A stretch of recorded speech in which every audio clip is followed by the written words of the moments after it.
Bridle paths such as this trail represented a majority of the roads in this portion of West Virginia during this first year of statehood. Imagine Union cavalry marching for days with wagons and cannons, the ruts getting deeper in rainy weather like this, or worse yet, the winter ice treacherously limiting travel. For such were the conditions of the roads on the return from the Salem raid. We were about 200 miles from our base of supplies, in the very heart of the enemy's country, on the line of one of the great railways of the Confederacy, with Imboden, Jones, Fitz-Lee, Eccles, McCausland, and Jackson searching for us. Private Frank Reeder. As we could not prevent Averell's reaching Salem, we would cut off his retreat at Covington. J.D. Imboden. Here at Mason's Cove, Averell's troops rested for 6 hours after the attack on the railroad. The worst memory from this place: the general felt that the captured horses would be a burden for the retreat. He ordered 50 culled out and killed. No bullets could be spared, so the troops had to kill the unfortunate animals by cutting their throats. War is so grotesque. On our march toward Lexington, I was informed one man had fallen from his horse dead, frozen to death, and others were freezing. I halted in a lane 2 miles long, had the fences pulled down, and fires built on each side of the road to warm the men. It rained and snowed incessantly during the night, but the weary and overworked soldiers slept soundly until 5 o'clock the next morning, when the bugle called them from their slumbers to renew the march. Craig's Creek was reached about noon. The heavy rain during the night had swollen the stream to its banks, and it was full of slush, ice, and driftwood. The valley was narrow, but with little ground on either side of the creek. The road crossed the creek 7 times within a distance of 10 or 12 miles. The enemy was pursuing us in large force, and there was no alternative but to ford the wild stream. A rich farmer's smokehouse was found full of bacon, save for his negroes. I seized enough of this to give each man a pound to boil. We resumed our march and reached Lexington about noon.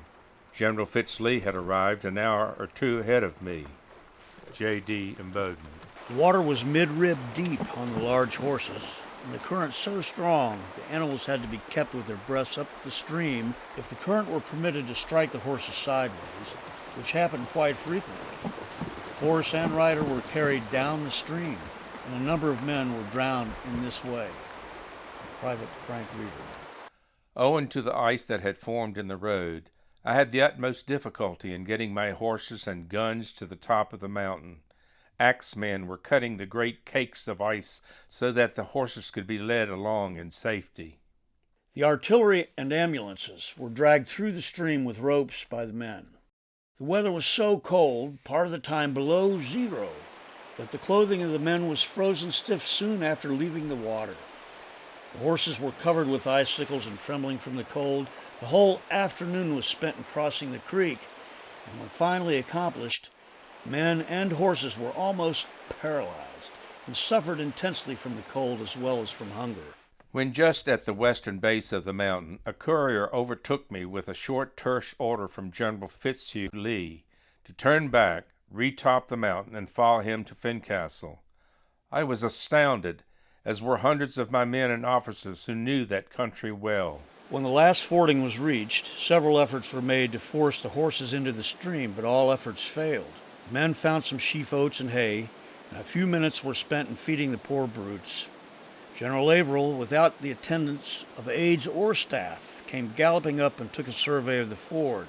This one appeared more dangerous than any that had preceded it, and the general was fearful that the horses in their weakened condition would be unable to swim the current.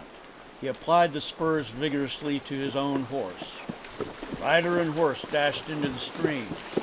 Many anxious hearts watched the desperate struggle of a brave man with the mad current. When he reached the opposite shore, he was cheered by the men. He acknowledged the compliment by lifting his hat and saying, "Come on, boys," and then rode off hastily in the direction of Newcastle. Private Frank Reeder.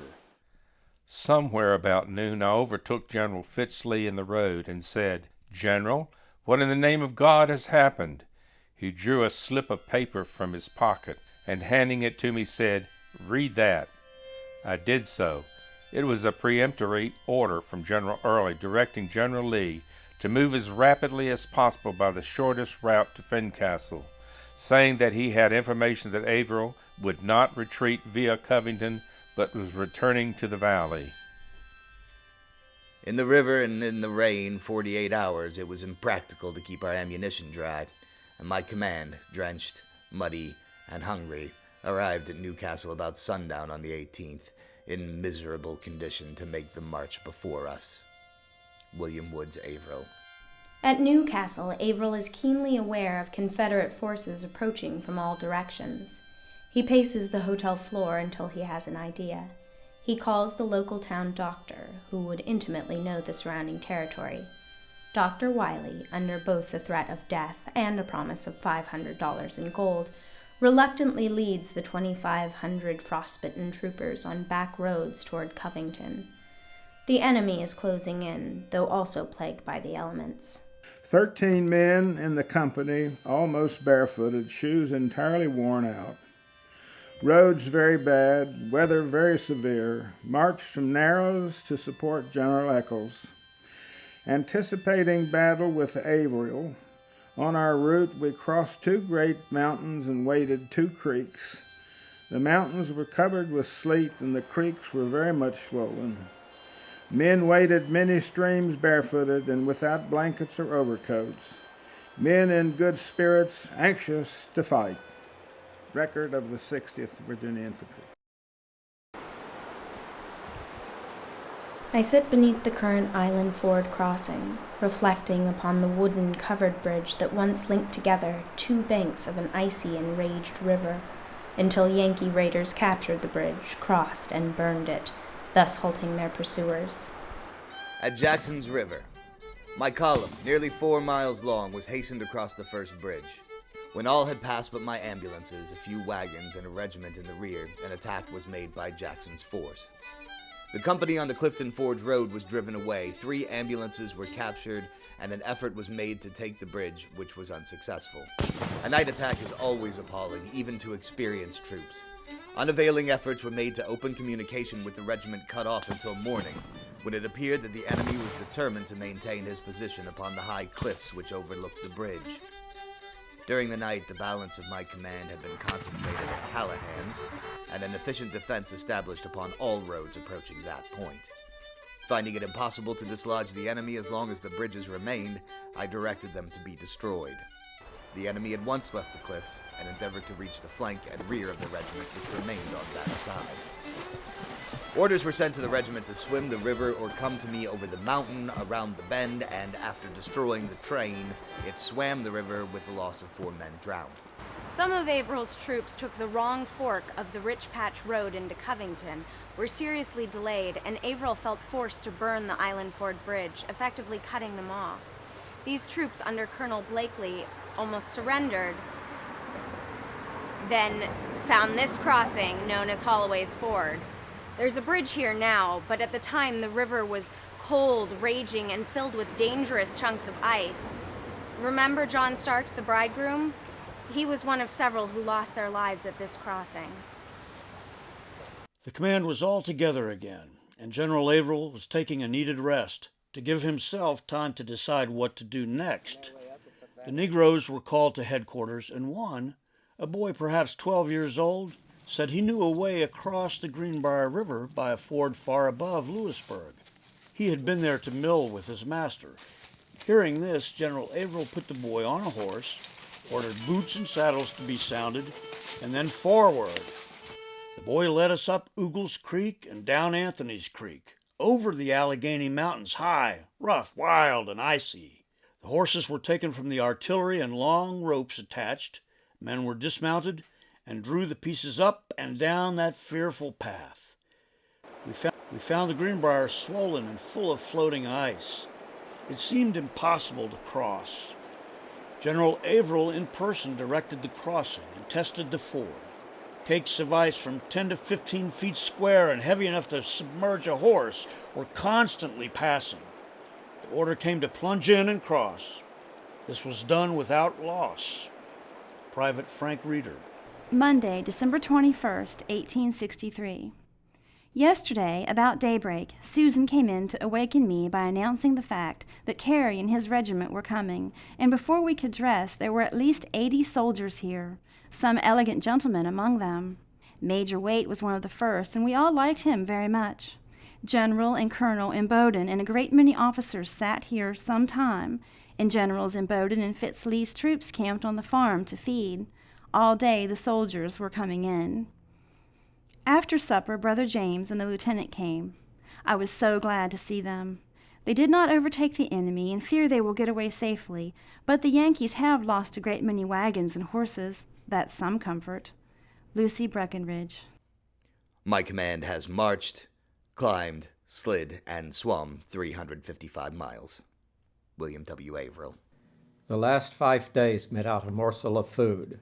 Most of the officers and men had their feet more or less frozen. The general himself had to march with feet swathed in buffalo robe. We lost but few men, but of the 2,500 horses, only about 1,100 came back from their brief visit to Dixieland. A starved and worn out but proud lot we were when we entered Beverly, West Virginia, at 4 p.m. on Christmas Day, just in time to clean up everything from Christmas dinner. The staunch Union people of the little mountain town, among whom we had been quartered but a short time before, had turned out en masse to greet us as heroes. Theodore Brown, Hospital Steward. Serious loss of human life on this arduous winter raid came not from battle, but from capture. 82 of Averell's men taken prisoner at Covington died at Andersonville and a couple of other southern prisons. And Elias Seaman leaves us a postscript from the Salem raid, from that saddest of weddings. 20 years later, he returned to Newcastle. Years later, in the summer of 1884, I went to the Sweet Springs, and while there, got a buggy and drove over Peters Mountain.